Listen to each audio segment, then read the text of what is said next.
top salespeople are a pain in the ass. Yeah. Always. But that's the nature of the beast. Yeah, but that's what makes them good. Exactly. You turn them into a puppy dog, now they can't sell anymore. Yep. She's strong. I love successful women. Yeah. Always liked successful women. Not like in a weird way, but I think women have been like oppressed, and to see a woman excel and make more money than a man, that's just lights my fire. I think women in sales are just absolutely monstrous, and they have something that we don't, because they can switch it from, like, they have the caring mode. Yes. But when they go aggressive, we can't even compete. Yeah. That's exactly right. They have another mode that we just can't switch. They have like a grace that blends in. It's just it's I don't know, it's a genetic, organic thing. Yeah.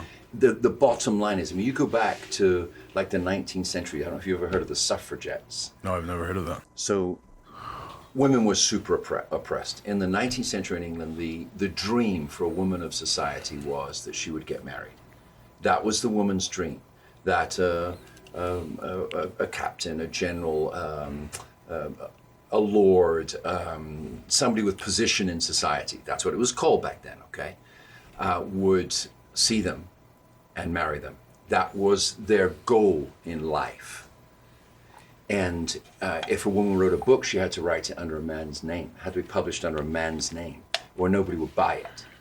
So anyway, out of all of this, of course, there was oppression, and in things like factories, women were paid less and children were paid less, and so on and so forth. So that whole evolution of human rights and so on. And in England, women reached a point at the cusp of the 19th and 20th century, at that cusp, that they just said, that's it, enough. We need to make the same as men. We need to get the same positions as men. And so women actually went, they didn't have the vote, by the way, either, because their dream in life was to be with a man. And they chained themselves to number 10 Downing Street, which is our White House in England. They chained themselves to the railings and said, until we have the vote, we will not unchain ourselves even if we die here. Wow. They were called the suffragettes. It's a fantastic story. Yeah, And anybody, like I saw, my dad was a wonderful guy, my mom was a wonderful person, but my dad was definitely from that generation, so my mom was held down. And I used to be my mom's advisor, if you like, from like 14 years old on. If she talked to anybody, she talked to me. And I watched this and I said to myself, I want to spend my life where not that women need help, but if I have the privilege to help a woman rise up, that's what I want to do. That's admirable. I think you have some monsters on your team, some women that are just absolute grinders. I could name them off one after another. Not just are they hard workers, but they have that blend that you're talking about, that grace and the ferocity. They have both, ferocity and velocity. You need all three, grace, ferocity, and velocity. And they have all three. And there's some very strong, we just hired another woman actually on the team. We're up to 28 now. We hired another woman on the team, and I'm telling you, she's going to be fabulous. Military, she's retired now. Oh, let's go. A lot of these military women are strong. Oh, they're insane. Yeah. And talk about being in a male-dominated environment, Yeah, they come out with a different type of mentality. So she's strong, she's intelligent, she's got children, so she has that sensibility, and she cares about people. She sent me a text this morning, 5:30 this morning, based on what you're doing and the leads that you're providing, and she broke it down, all of the numbers.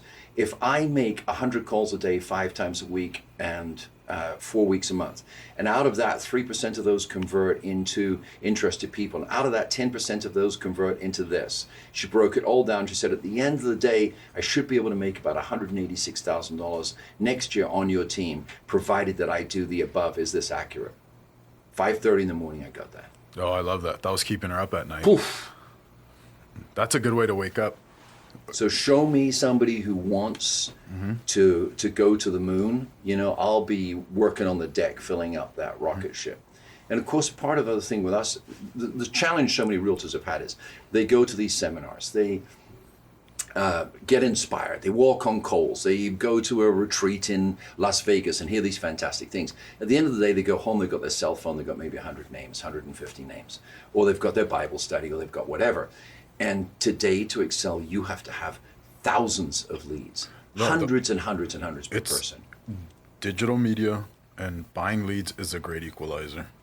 Yeah, and even the digital media, as well as I, we're having this discussion all the time. You can have the greatest production ever, right? But a lot of people struggle ever getting past 100 views or getting past 3, 4. I know a guy who's got a fabulous business, cannot break past 400 views. So how are you going to generate 1,000 leads if you can't break past 400 views? And yet there'll be 1,000 people that will sell them the photography to produce that material, which of course is absolutely essential.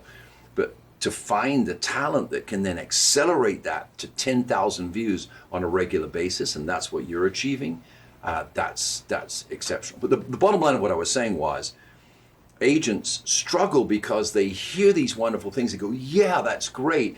And all of the real estate officers train about disclosure sources. They train about how to close, how to open. But they go back and they sit down and they go, who am I going to call?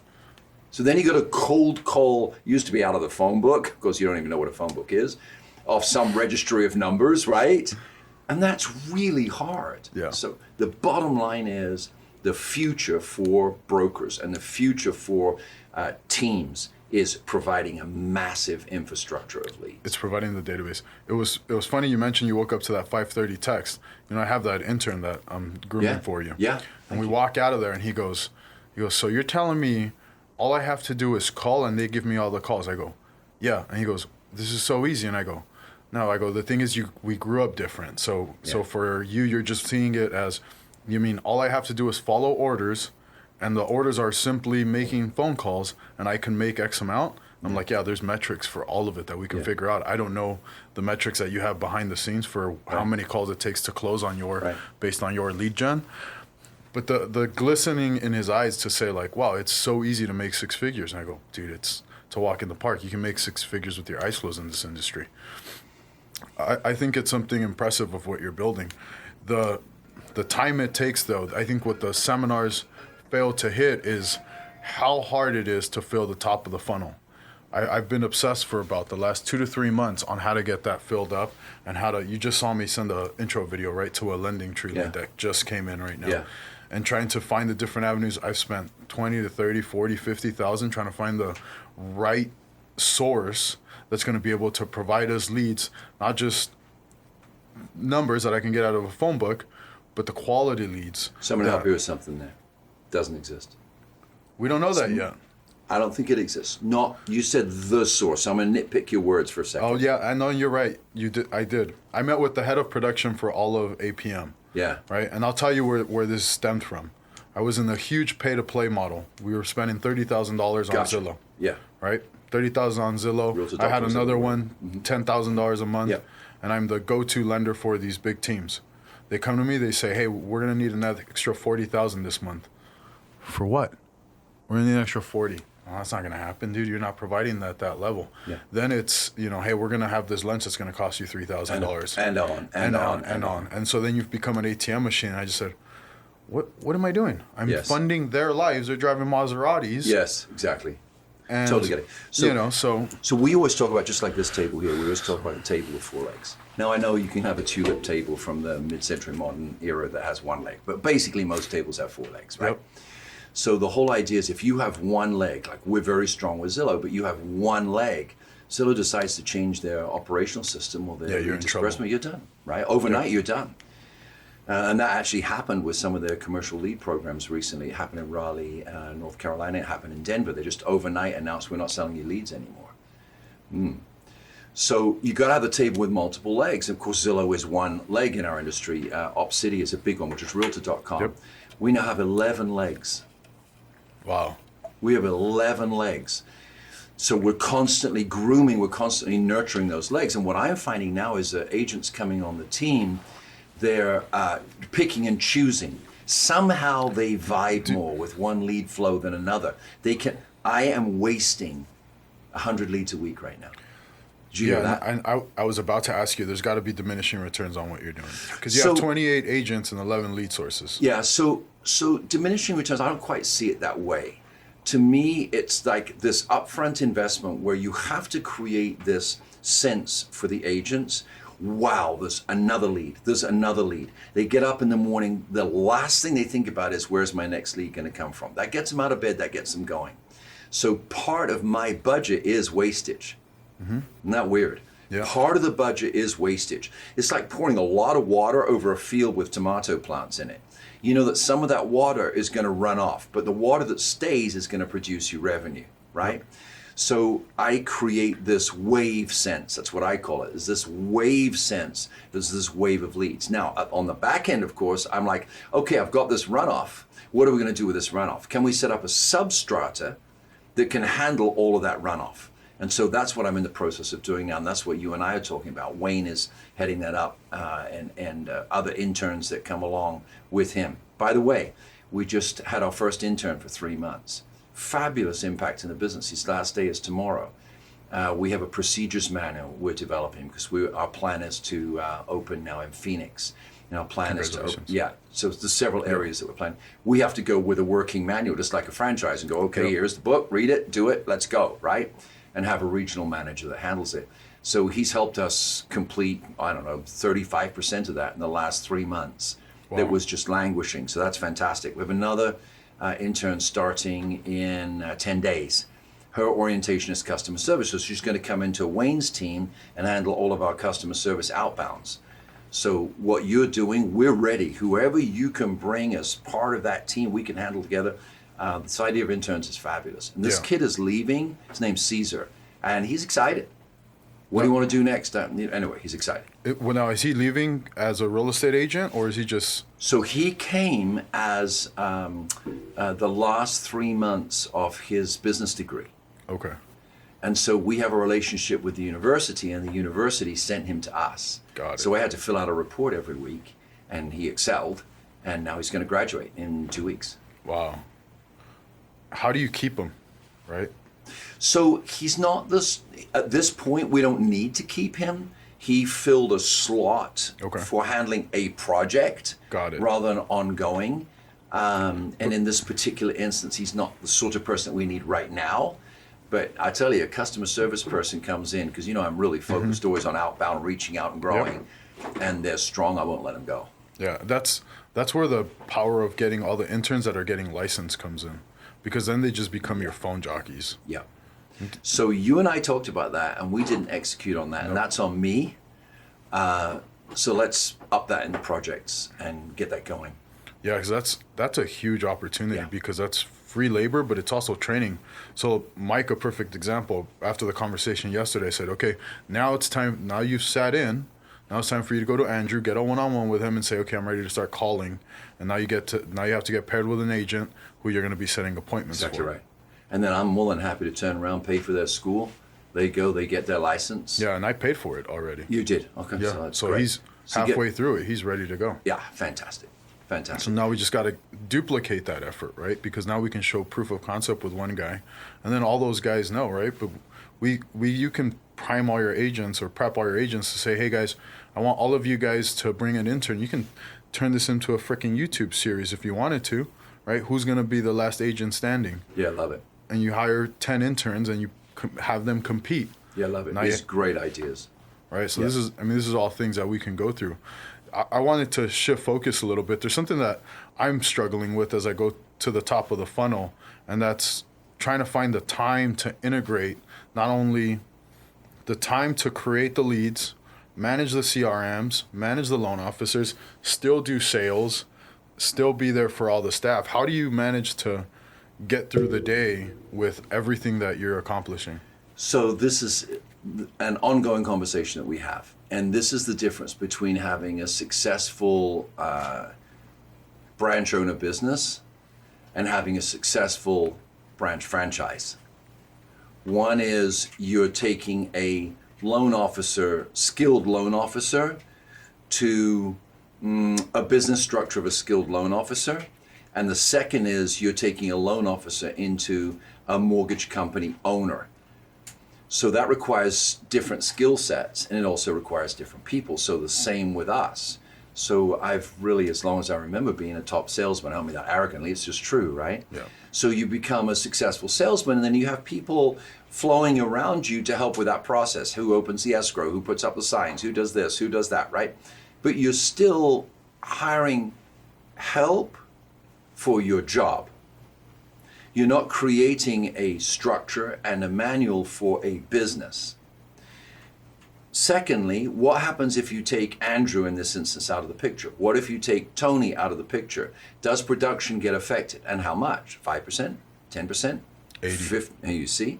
So you still have a job, right? I'm not pointing the finger at you. One still has a Right. job, Yep. in correct English. One still has a job. So the answer to your question is, who do you bring in? And at first, the bottom line might not make sense to pay somebody $75,000 a year to bring in administrative development or structural development or operations development or marketing development. And so you're juggling that. On the one hand, you have a job that you're growing and is going really well. On the other hand, you want to develop these activities will cause this job to become a business that will stand alone if, heaven forbid, you had a car accident. So that's two different structures, and it's two different sets of people that you need helping you. So the answer to your question is you don't get everything fit in because you're running two dreams at the same time. One dream is to close a lot of loans, to close a lot of real estate deals, to help a lot of borrowing clients, to help a lot of selling and buying clients. The other is to create a structure where you can walk in and there's 20 people working and they're all excited because their families are growing because you built a structure that you can have 20 other economies operating because of you. Yeah. So that's what we have to evolve into. Now we're lucky now we are evolving into that. I mean, our production has literally gone up 360% in 16 months. Wow. That's insanity. So, and we're still on an upward trajectory, strong upward trajectory. So now we're at that stage where, no, Andrew can't just stay up an extra 2 hours to get the extra things done. And who is the right person? So now we're in a really interesting discussion about, are those people that we're bringing on going to be here in America or are they going to be offshore? Because there are certain skill sets, man, but if you go offshore, you have to have a data set that you can share with electronically, obviously, or through Zoom or whatever, a data set that you can share with that virtual helper, that they know exactly what to do. Remember, it's not their business, it's your business.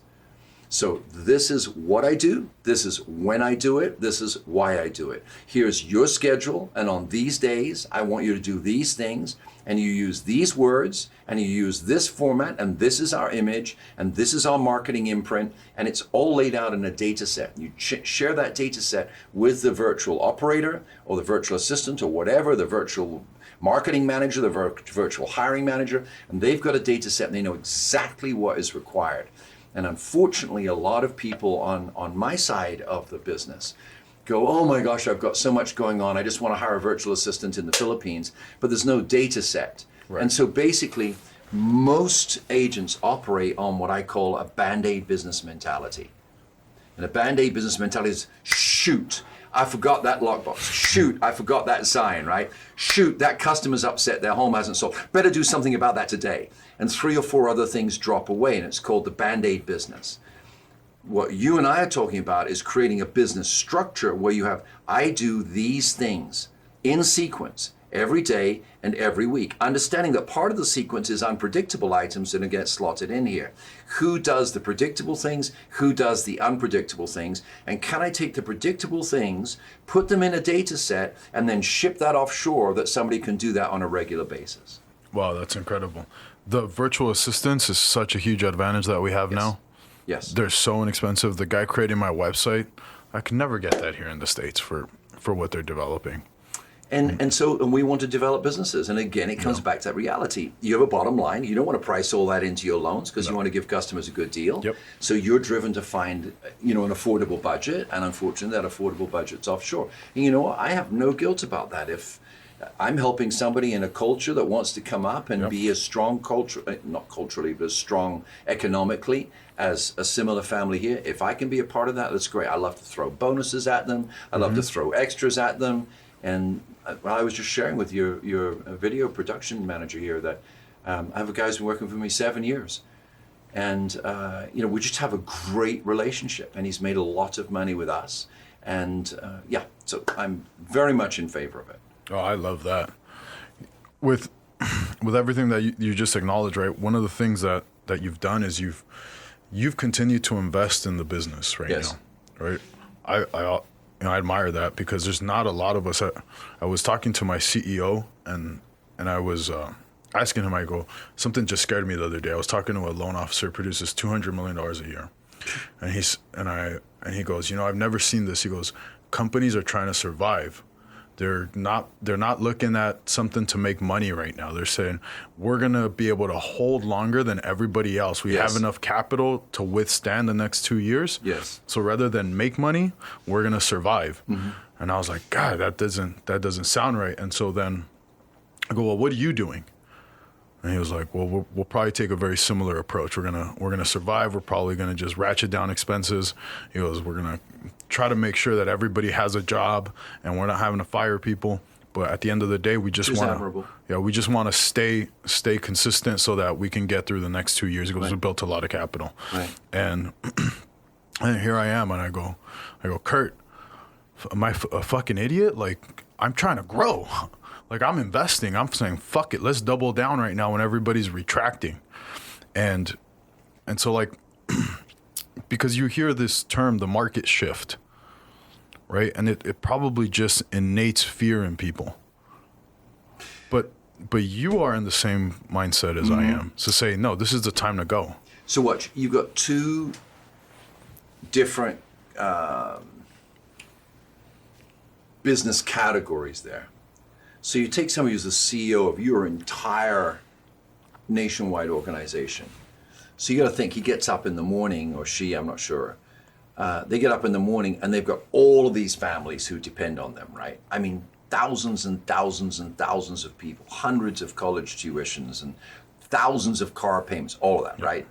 So there's a level of social responsibility there that I understand that a corporation will say, okay, where do we have fluff? Where do we have trimming that is possible? That when money just seemed to be flowing permanently, it was okay, but now that it could be restricted or constricted, I get that. So cutbacks or refinements in expenditures, very, very smart.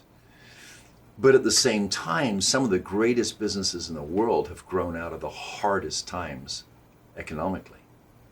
Because in the hard times economically, people like you and I say, all right, what's the answer? I'm not going to scale back. I'm not going to, if I say downsize to my wife, she'll leave. I mean, not literally. But she's excited by me, even though I'm older, because I'm always driving. Okay, you keep saying it. How much older? I'm 15 years older. 15? Yeah. And she's extremely intelligent, architecture graduate, ran an architecture firm for design. Very, very clever woman, right? But she likes drive. She likes acceleration. So if I say to her, tell you what, honey, let's move into a 55 plus, just so that we don't have to be stressed in case things go wrong the next 3 years. All that's interesting about me just got buried underground. Yep. Right? She can make the money on her own. She doesn't need me for money.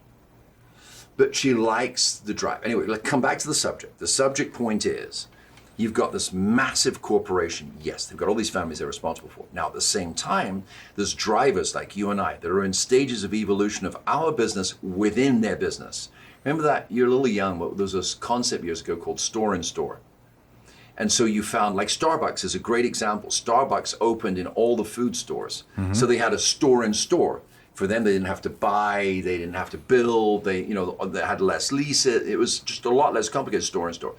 So we have businesses store in store. I have a store within Keller Williams. You have a store within your company, right? So you have a store in store.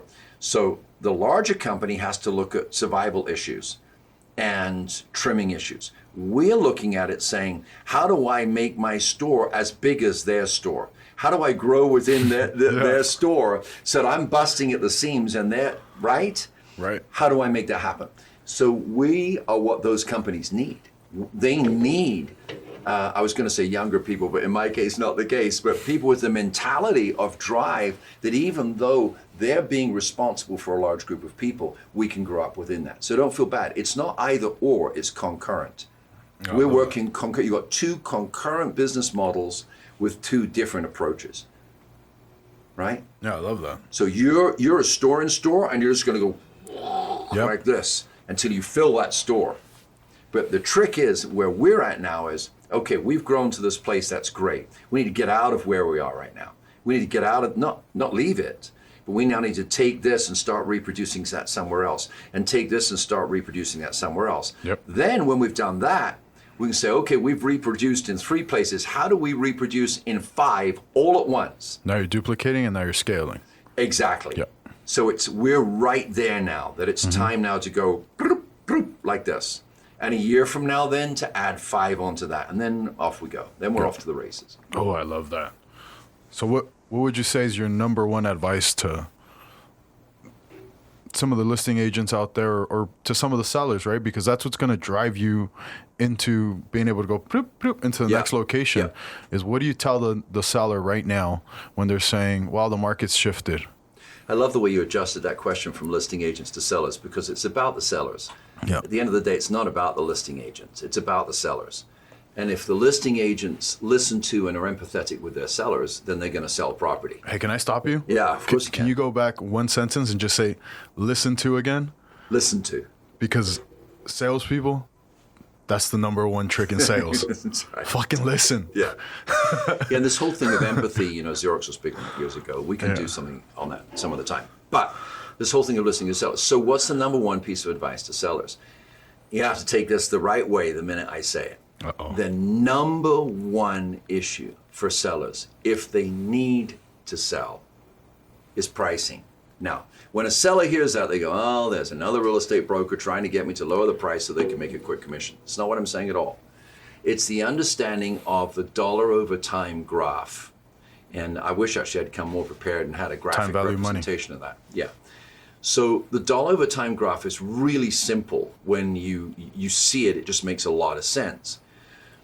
When the market's been going up for a while, and so procrastination is profit.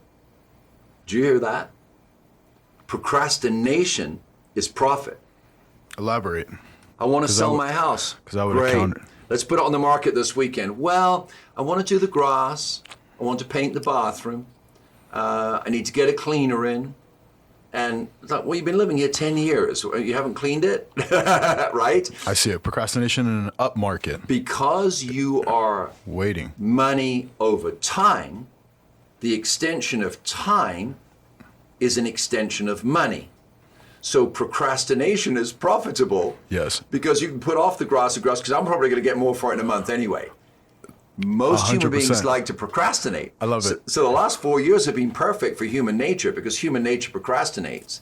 And people can procrastinate and say, there you go, honey, I didn't cut the lawn. And when I didn't cut the lawn, we made $20,000 more in our house. So now the guy who's procrastinating is a hero. Yep. So obviously, if you've got dollars over time, once the market starts to drift down, and we're anticipating somewhere around the 10% additional adjustment in house prices over the next 4 to 6 months, because the summertime's going to end, people who have to move will stop moving, then people who have to move in the fall and the winter, it's a more traditional situation, will be more compelled to lower their price and so on. So there's market dynamics that are happening right now that are happening. And if you live in Laguna and somebody's got that multi-million-dollar home on the beach, I understand you're an aberration. I'm talking about the most of America. Dollars over time, now the graph is doing this. And so if you're here talking with me about selling your home and you procrastinate for a month, you are going to lose money. When you look at dollars over time, if the market is declining, however gradually, procrastination will emphatically cost you money. Oh, yeah.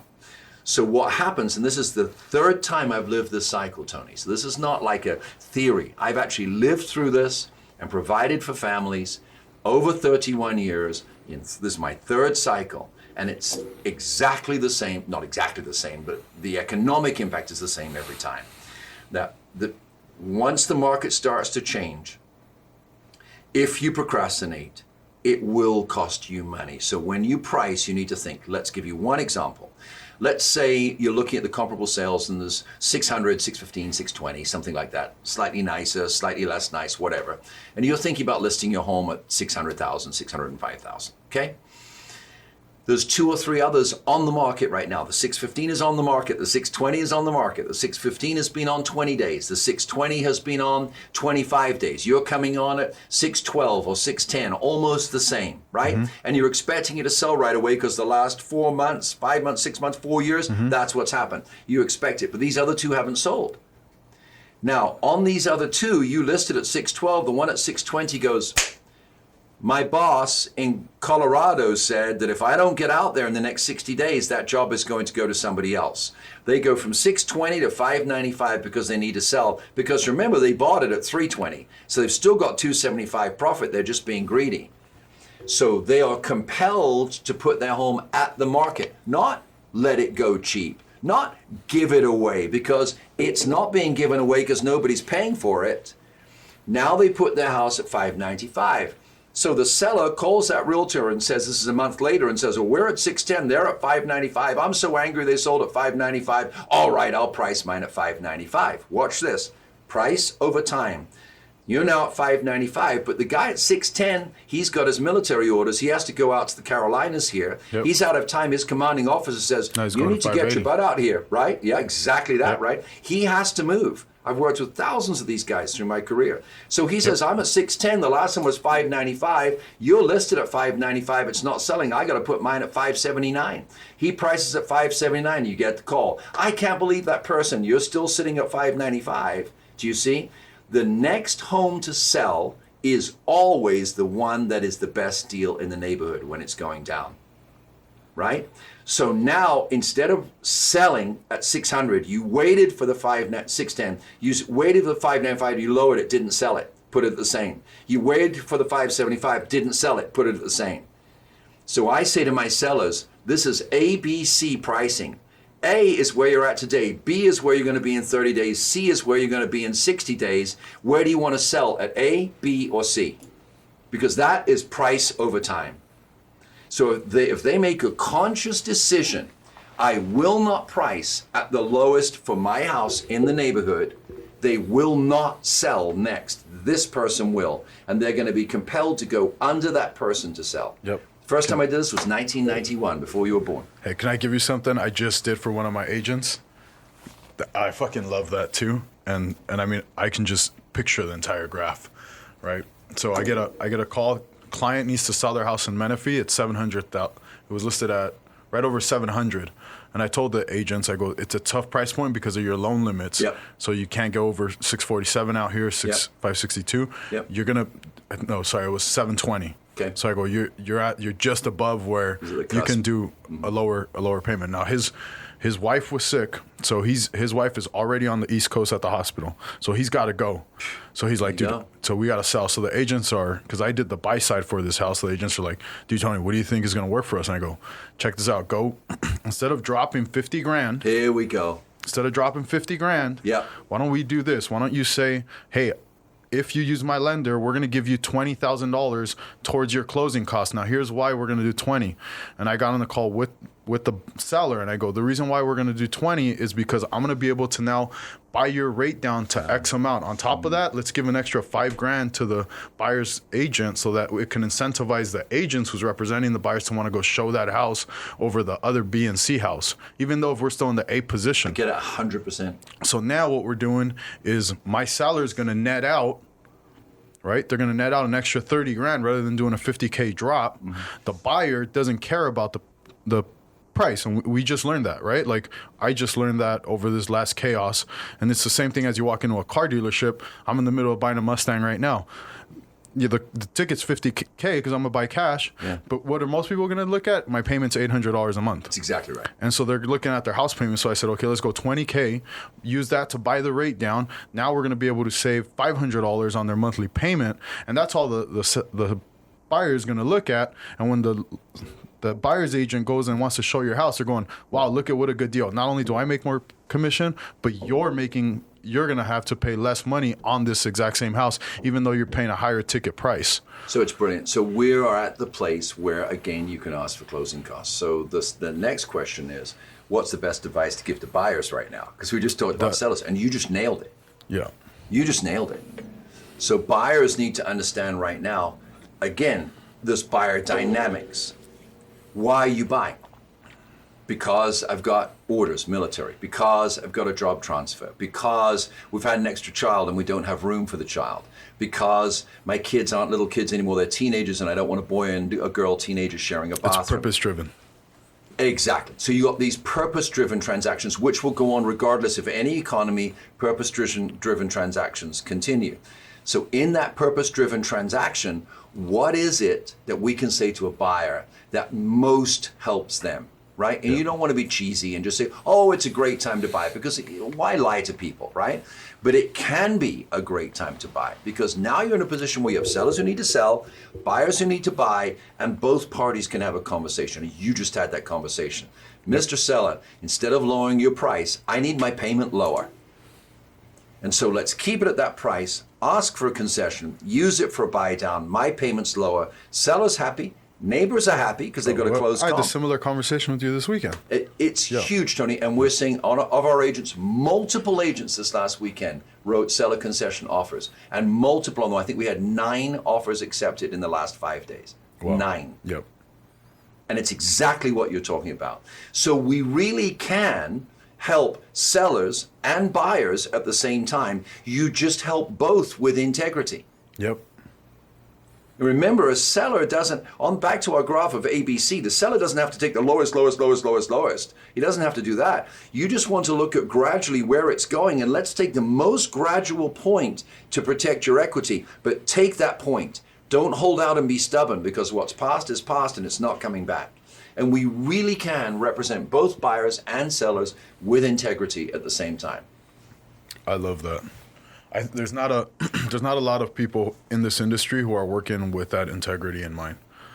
It's become a place where commission checks tend to be the first thing that the people in our industry are looking at. But I think that's why you have been able to grow the way you have, because you are driving that fact. You are driving the people first, right? Even when I brought up listing agent versus the seller, you went straight to the consumer, right? Because that's who you're representing. That's who you're really advocating for. It's your fiduciary duty. But it's not just that it's duty, but it just naturally inside. Yeah. It comes back to that whole thing of, being your mom's best friend and helping support her and so on. I just like that whole concept of helping people and bringing them up. I love that. Before we get off, is there anything else you want to tell your viewers? You know what, let's touch really quickly. You got 2 or 3 minutes? Let's do it. So you hear a lot about market shift. There's a market shift. Yep. Well, market shift is a euphemism. What does that really mean? And I'll give you a very simple euphemism. There used to be a joke years ago that when you did something wrong and you went away for a while, you went away for a vacation at Her Majesty's expense. Have you ever heard that before? I have not. Well, Her Majesty paid for the prisons, so it meant you were going to prison. Oh, let's go. So you went away for a vacation at Her Majesty's expense. So that's a euphemism. So the market is shifting is a euphemism. Yep. Let's just say it. The market reached a peak. It is going down. Yeah, 100%. All right. So that's not a euphemism. That's honest fact. Now, how do we frame our lives within that fact? How do we frame that I need to move? How do we frame that I've got orders? How do we frame I need my kids in another school district? How do we frame my child's being bullied and I need to move house? How do we frame I'm renting and they're selling the house and I need another place? How do we frame our lives within fact, not fluff? Because I don't want to live in a cotton candy world. I want to live in the real world. Cotton candy is the market is shifting. That's cotton candy. Fact is the market's going down. Now, how do I frame my life within that? And we're going to see many things happen. Again, that's the benefit of being older, that you see certain things happen. It doesn't always mean it's going to happen the same way, but a lot of things happen similarly. You're going to see many things adjust. This morning, we have a house that needs to be painted up in Lake Arrowhead. That paint job is a difficult paint job. It's a $12,000 to $15,000 paint job. 2 people gave me a $27,000 to $28,000 bid. I said to them both, thank you very much. That's not appropriate for our project. And we look forward to calling you on the next project. That's it. No discussion, no debate, nothing. Because the value of that job is $15,000, but because it's been so crazy, you can charge whatever you want because there's no painters out there. Well, guess what? There's going to be a lot of painters out there in the next 12 to 24 months. That's a market reality, all right? You had real estate agents saying, well, I'll only charge this much, or sellers saying, I will only charge that much, or I want $100,000 over the last sale. Yep. I flat out say to you, no euphemisms here, right? Just fact, that's going away. Yep. If you've been financing lots of toys and lots of vehicles because you are overselling things, that is going to end. Now, how do I frame my life within that truth? How do I frame my life within that macroeconomic environment? I don't control the macroeconomics of America. How do I frame my life within that? So bottom line, yes, the market is shifting, which means it's changing, which means right now it's going down. But you can still buy flips, as I do, but I price in that decline into the offer I make on the flip. You can still buy, but you can price in decline in the market by getting benefits from the seller that will buy down your loan for 30 years. Yep. So I believe the key in life is not to live in cotton candy. The key in life is, what are the facts? Frame your life within the facts and build success within facts. Don't be intimidated by the facts. Like you said with the situation in your growth of your business. Just because somebody's saying, I'm going to pull back and I'm going to cut back, doesn't mean that you have to, but you are framing within the facts of your economic environment. So let's do that. Let's frame deals for sellers and buyers within the macroeconomic fact that the market is not shifting, the market is going down. And you need to price according to the market going down so you optimize your equity. You don't live in la-la candy land and think you're going to get Y when you're really going to get Z, and you find out too late. And if you're a buyer, frame your buying within the macroeconomic fact that the market is not shifting, it is going down. So within that, how do you frame your purchase that you're not injured by decline in prices, but you can benefit from decline in prices? You hit somebody with that when they ask you the question, what do you think is going to happen? I think if you hit them with that, not only your intensity, but that much honesty, they're going to be your customer and they're going to be your client for life, because they know that they're going to be able to refer to you and you're going to give them the truth. Yes. That is a question, right? Every other call is, Tony, what do you think the market is going to do? Yes. And I have to go, Jesus Christ, if I knew, I'd be a millionaire by now. Yes. Right? And so try 5 people and just come right out and say, 99 to 1, it's going to go down. yeah. Now, this is what we need to do within that framework. But you see, It shocks people. Oh, 'Cause yeah. that's what I do, and it shocks people. but then you addressed it and then you had a solution. Yes. And that was the brilliant. I mean, that's just absolutely brilliant. Because I've seen so many people buy homes when the market was going down, but they bought it smart. They Yeah. bought it with an affordable payment that wasn't going to go up and that wasn't adjustable, and they held on, and their children had a great life, and they all had a great life, and they have memories in that home, and then years later they have all kinds of equity because the cycle has done this. Yep. So I've seen it, and I know that what I'm saying is truthful. Yeah. I love it, Andrew. I can't wait for next week. What are you going to bring us next week? Ha! Gotta wait and see. All right. All right, guys. Warburton Properties. What's your website? WB. GoWPNow.com. GoWPNow.com. As a lender, I would deal with a ton of agents. I can tell you not everybody works with the integrity that Mr. Andrew does. So if you have any questions, please feel free, go on his site. All right, guys. Have a good one.